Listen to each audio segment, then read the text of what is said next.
Famous story channel में आपका स्वागत है। आइए आज हम आपको सुनाते हैं अमरकांत की कहानी लड़का लड़की।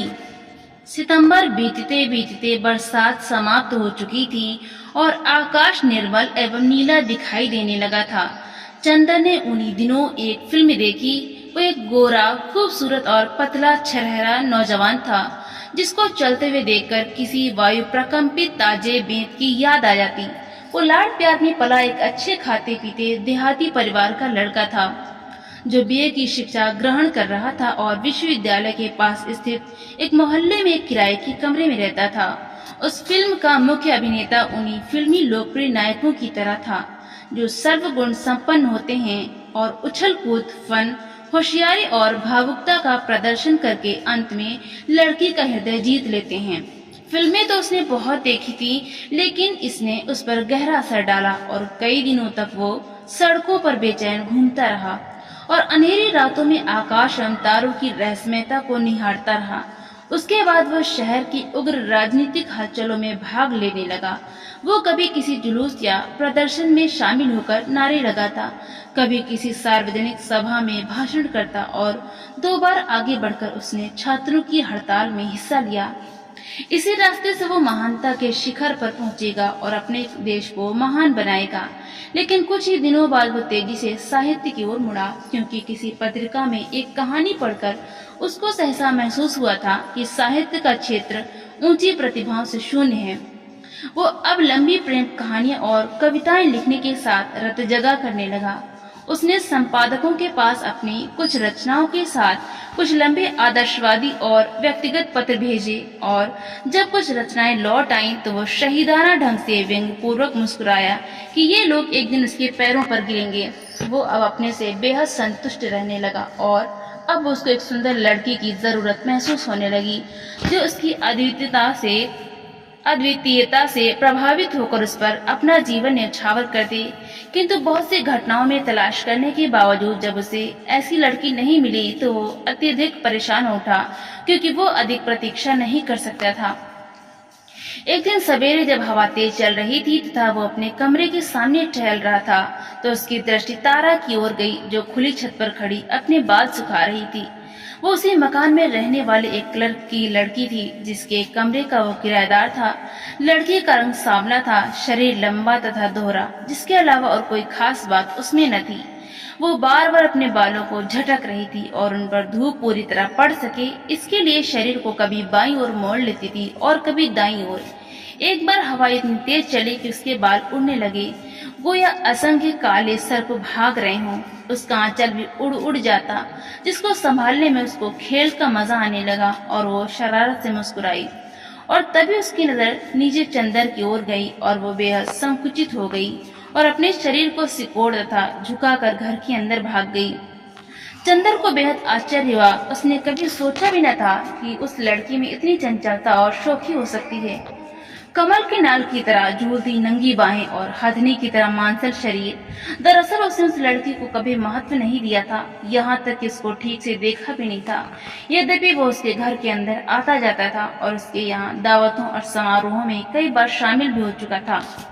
उसका ख्याल था कि वो एक भोंदू, गंदी और आलसी लड़की है। जैसे कि क्लर्कों की लड़कियों के बारे में उसकी राय थी।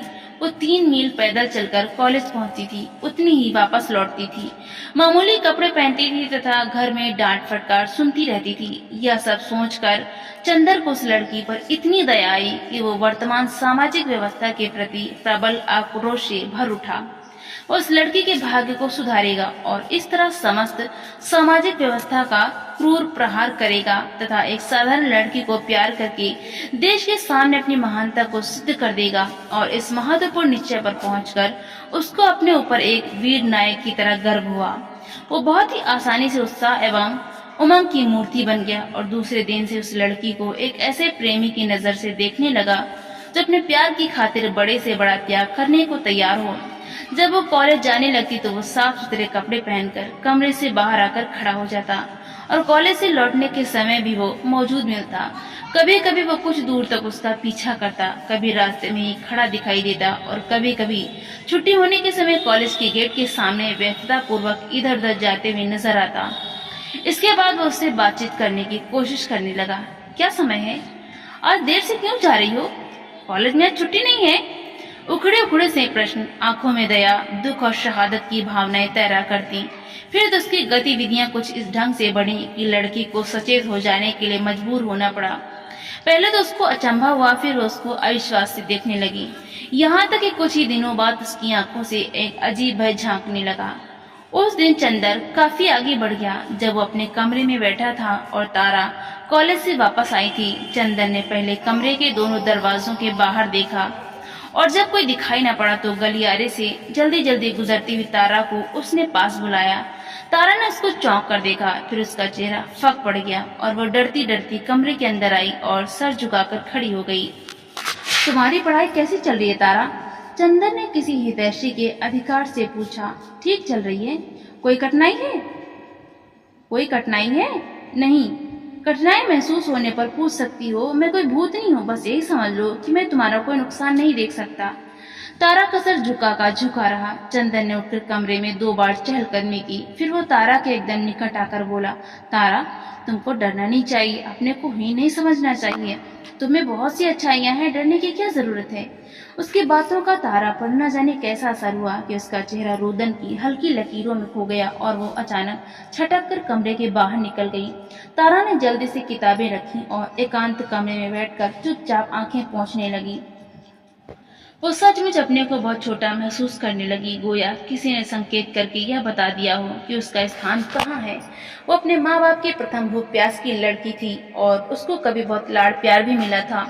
उसका दिमाग बहुत अच्छा था और अपने इम्तिहान बहुत अच्छे नंबरों से पास करती रहती थी। लेकिन धीरे धीरे उसके परिवार की संख्या बढ़ती गई और बाजार में जरूरी सामान की कीमतें चढ़ती गईं और उसके परिवार पर काली छाया मंडराने लगी। अब घर में रोज ही लड़ाई झगड़ा होने लगा, मामूली बात पर चकचक और गाली गलौज। पिता नाराज होकर घर से निकल जाते। कभी माँ खाना पीना छोड़कर अपने को कमरे में बंद कर लेती। स्वयं उस पर भी रोज डांट फटकारनी पड़ती। उसको छाती फाड़कर काम करने पड़ते, बच्चों को संभालना पड़ता और छोटे भाई को गोद लादना पड़ता। कई बार उसकी पढ़ाई छुड़ाने की बात आई, जिसके लिए कई बार उसकी माँ ने जिद ठान ली, लेकिन उसके पिता की वजह से ऐसा नहीं हो पाता था, क्योंकि वो जानते थे कि बिना लिखाई पढ़ाई के शादी नहीं हो पाएगी और यदि शादी जल्दी ना भी हो तो लड़की अपने पैरों पर खड़ी तो हो जाएगी। लेकिन घर के घुटन भरे वातावरण ने उसकी उमंग को समाप्त कर दिया था और वो घर तथा काम से भागने लगी। जब कॉलेज जाने का समय होता तो उसके उत्साह की सीमा न होती। उसकी टांगों में अजीब सी स्फूर्ति आ जाती और वो सारा काम जल्दी निपटाकर बाहर निकल जाती। फुर फुर बाहर निकलकर उसको अजीब सी शांति महसूस होती। काश वो अपने घर कभी ना आ पाती और इसी तरह सड़कों पर घूमती रहती। लेकिन शाम को जब वो घर लौटती तो उसको महसूस होता कि मानो उसके पाँव में मन मन के बोझे बांध दिए गए हों और हृदय पर एक भारी शिला रख दी गई हो। कैसी मजबूर और हीनता भरी जिंदगी थी। उसका रोदन सिसकियों में बदल गया, जिसके थमने पर वो चंदर की कई बातें सोचने लगी और उसको एक अजीब ताजगी और नवीनता का अनुभव होने लगा तथा यह भी उसका कुछ महत्व है। बादलों की तरह निरुद्देश्य भागते हुए उसके मन को एक ठोस आधार प्राप्त हुआ था। देखते ही देखते सब कुछ उलट पुलट हो गया और उसके मन में एक प्रबल आंधी चलने लगी। रात में वो चारपाई छोड़कर चुपके से खुली छत पर आ जाती और अंधकार में कुछ तलाश करने लगती। लगातार बरसते हुए पानी को देखकर उसकी आंख भर आती और कुछ ही दिन बाद वो कुछ पूछने के बहाने किताब लेकर चंदर के कमरे में पहुंच जाती और शीघ्र ही इस पूछने और बताने के बीच प्यार का नाटक खेला जाने लगा। अंत में वे छिप छिप कर मिलने लगे, कभी रात के अंधेरे में और कभी कॉलेज के फाटक पर। मेरा साथ दोगी? चंदर कभी पूछता था। मैं नहीं जानती, तारा शर्मा जाती थी।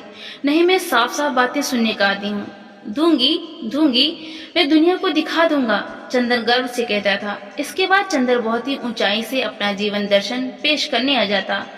उसकी बात मेरे विचार में या मैं यह सोचता हूँ से शुरू होती थी। उसको पूरा विश्वास था कि वह एक महान क्रांतिकारी परोपकार का कार्य कर रहा है, जिसमें अपनी पूर्ण विजय और सर्वोच्चता की बात सोचकर वो सारे समाज को अपने शत्रु के रूप में कल्पना करने लगता। अपने प्यार को लेकर वो निरंतर संघर्ष और लड़ाई की बात सोचता था और इसीलिए तारा को तैयार करना चाहता था। तारा, तुमको बड़ी से बड़ी कुर्बानी के लिए तैयार रहना चाहिए। तुमको किसी से डरना नहीं है। तुमको अधिक से अधिक परिश्रम करके अधिक से अधिक पढ़ना है। किसी के सामने सर झुकाने की जरूरत नहीं है। मैं सबको देख लूंगा। तारा, मुझे योग्य स्वाभिमान स्त्रियां पसंद हैं। तुम्हें मेरे विचारों की योग्य बनना है। जाड़ा और गर्मी बीत गई और फिर बरसात आ गई। तारा इंटरमीडिएट पास करके बीए में पहुंच गई। इन कुछ महीनों में चंदर के प्यार और विचार ने उसके जीवन को संपूर्णतः बदल दिया।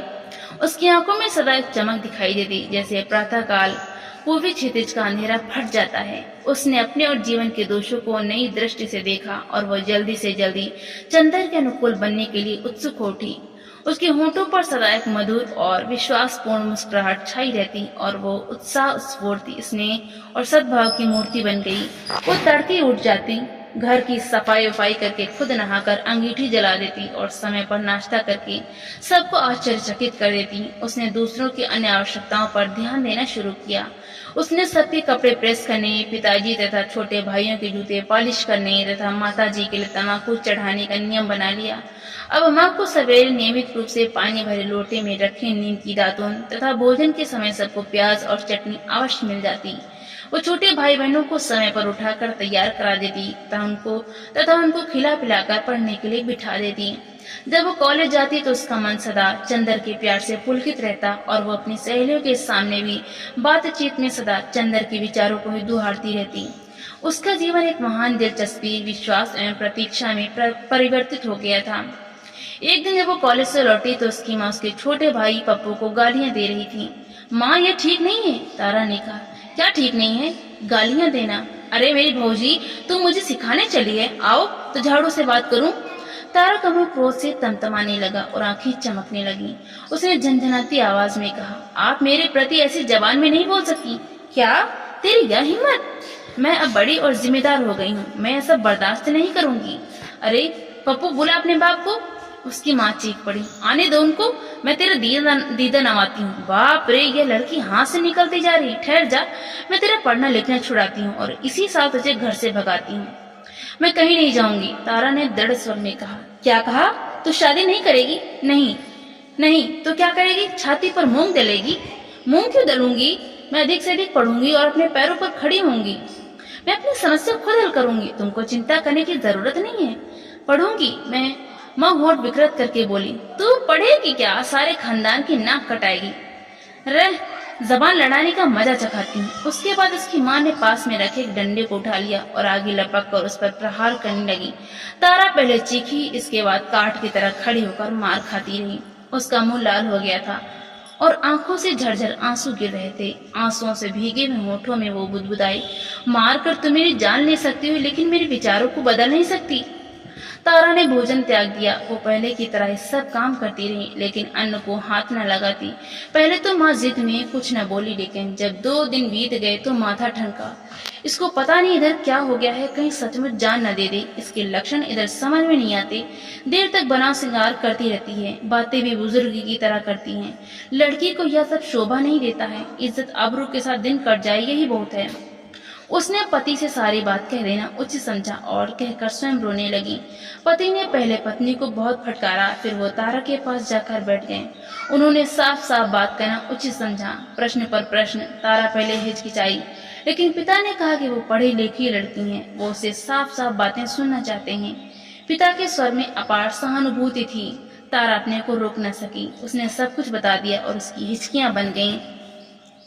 पिता का चेहरा गंभीर हो गया और वो वहां से उठ गए। वो टहलने लगे चुपचाप। कभी यह लड़की कितनी छोटी थी और आज बड़ी होकर ऐसी बातें कर रही है। जमाना कितना बदल गया है, क्या ऐसा हो सकता है? काश ऐसा हो सकता। विभिन्न जातियों के बीच आज शादियां होने लगी, इसमें क्या खास बात है? फिर वो तिलक दहेज से बच जाएंगे, जिसके लिए कर्ज के अलावा कोई और चारा नहीं है। लड़का बुरा नहीं है। वो देर तक सोचते रहे, फिर भी किसी निश्चय पर नहीं पहुंच पाए, क्योंकि तर्क एवं सच्चाई के सहारे जब वो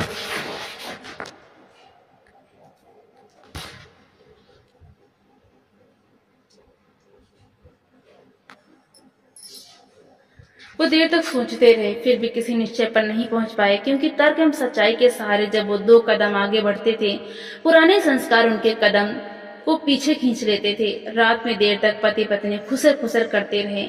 बीच में पत्नी रोई चिल्लाई, फिर पति देर तक समझाते रहे। स्पष्ट दृढ़ आवाज, तर्क संगत बातें, नए जमाने के विचारों को स्वीकार करने की दलीलें। पत्नी का विरोध मंद पड़ने लगा। फिर पता नहीं कब से कुछ खामोशी में खो गया। तारा सारी बातें छिपकर सुन रही थी। जब वे सो गए तो वो चुपके से पैर दबाकर निकली। खुशी के मारे उसकी देह थरथरा रही थी। चंदर को वो कब यह सब सुनाएगी? चारों ओर घना अंधेरा कुंडली मारकर बैठा था। हवा गुमसुम थी, जैसे किसी षड्यंत्र में लीन हो। चंदर अभी सोया नहीं था। खटखटाहट सुनते ही दरवाजा खोल दिया और हाथ बढ़ाकर तारा को अपने पास खींच लिया। मैं आज बहुत खुश हूँ, तारा ने मुस्कुराकर कहा। उसकी आंखें प्यार से चमक रही थीं। क्या बात है? चंदर ने लापरवाही से पूछा। मिठाई खिलानी पड़ेगी। जरूर, अब बताओ। पिताजी राजी हो गए हैं। राजी हो गए? क्या मतलब? चंदर कुछ समझ नहीं पाया था। तारा ने विस्तार से सब बात सुनाई। उसके स्वर में उमंग की तेजी और चमक थी। चंदर का चेहरा सहसा फक पड़ गया। उसने अपने को आलिंगन से मुक्त कर लिया और खिड़की के बाहर अंधेरे में देखने लगा। शादी?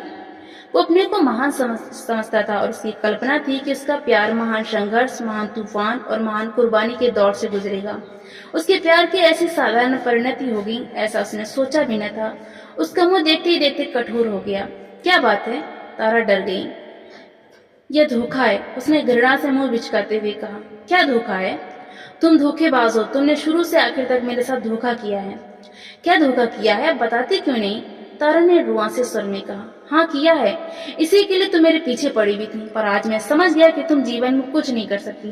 तुमसे कोई बड़ा काम नहीं हो सकता। बड़ा काम और कैसे हो सकता है? तारा का चेहरा अपमान से तमतमाने लगा। बड़े काम करने के बड़े तरीके होते हैं, उसके लिए बड़े संघर्ष से गुजरना पड़ता है। तुम उनके काबिल नहीं हो। मैं अब समझ गई। तारा के स्वर में तीखापन था। क्या समझ गई?